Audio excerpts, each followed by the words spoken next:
It's Maundy Thursday, the day before Jesus died. Welcome back to St Michael's and St Albans. You're joining me here in the garden at the Vicarage.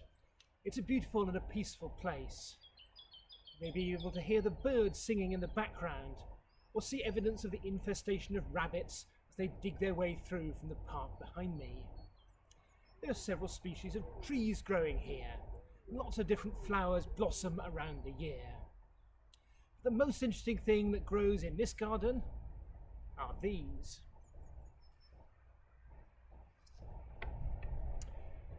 Oyster shells. Every now and then one of these pops to the surface. They've been working their way through for nearly 2,000 years, and some of them come through several foot of soil.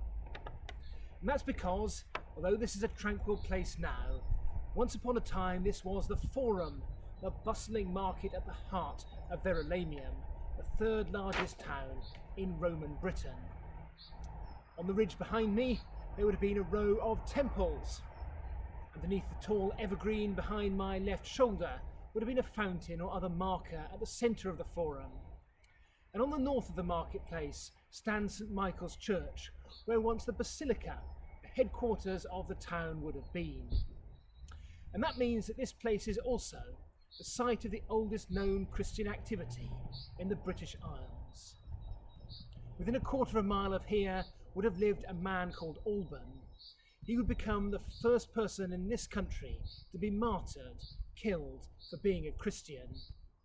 He was arrested and put on trial, and very likely that happened in the Basilica, that big building which is situated underneath where the church now stands.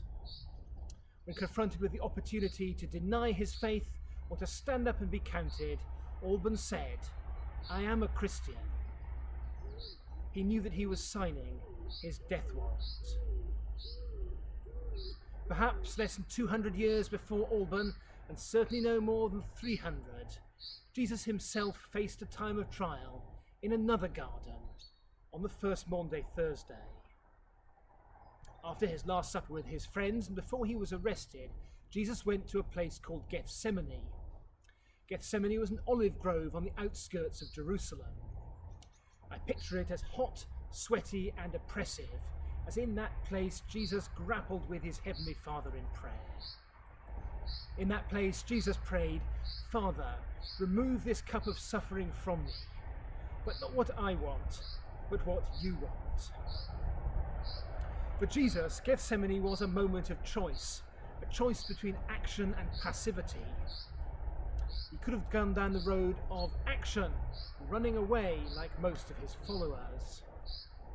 But he chose the other route, to do less, not more, that counterintuitive choice, surrendering himself into the will of others, letting himself be seized by his enemies, ultimately because he knew it was in fulfillment of God's plan. Together and as individuals, we too are at a time of trial and choice.